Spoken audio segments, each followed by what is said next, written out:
Well, let's build on this conversation. Reverend Zakes Jali is with Borwa Fellowship of Believers. He's a senior pastor there. Reverend Jali, this is really the last thing that families even anticipate on a day where their loved ones are going baptism of sort. Let's talk about it from the perspective of the church, and really, I suppose, what are the lessons that we can learn out of a tragedy of this nature? Happy condolences to the families. It is really tragic. As a believer, to think that you can go to church for any church service and go home in a body bag is very scary. So I am really shattered. I do not even know the congregation personally, but the thought of having so many coffins from one congregation scares me. It is very, very sad. It is so unfortunate that it has happened. But I do not want us to draw conclusions and start attacking the church because death comes as God wills. That's our belief. The Jukskei River is very notorious of deaths. This is not the first time that people have died in numbers.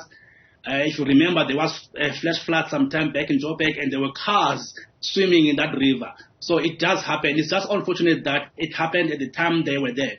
But when you have mentioned lessons learned, I think we as the church need to look and do what is called peer review mechanism and look ourselves in the mirror and ask what processes can we put in place in every local church so that when such services, which are biblical, by the way, because as much as I hear your reporters talking about church rituals, we in the church don't see baptism as a church ritual.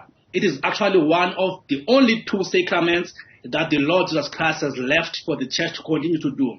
Now, everyone who believes in the Lord Jesus Christ needs to go through the service of baptism at least once in his life, and he or she must decide if they want to be part of that and publicly confess their belief.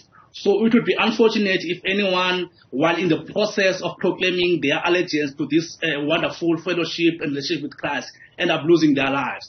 And when you look at the numbers that are seemingly lost in that incident, it shows you that they did not really die in the actual baptism process where you are being immersed in the river, because that one is only one person at a time. I do not think the baptizer or the pastor would have took maybe 15 people at the same time. So it tells me that some of the people were maybe there to witness as bystanders or to escort them, or were they in line for themselves to be baptized. So it's very, very unfortunate that it happened.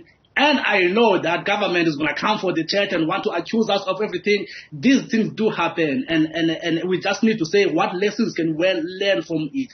Maybe we need to start reviewing weather reports before we go and do this, and then we need to maybe look at other alternatives than running rivers. But if you remember, even John the Baptist would baptize at River Jordan only because there was many waters there. So baptism requires water. There are some local congregations that use swimming pools inside their halls. Like in my case, I do have access to an indoor swimming pool in a certain venue. So when I need to baptize, we book that and go and do that. But not everybody is so unfortunate. In Alexandria, I don't even think they are good running public pools. So you can blame them all we want. We have failed them. The system has failed them. And it could be that it was just their day. All right.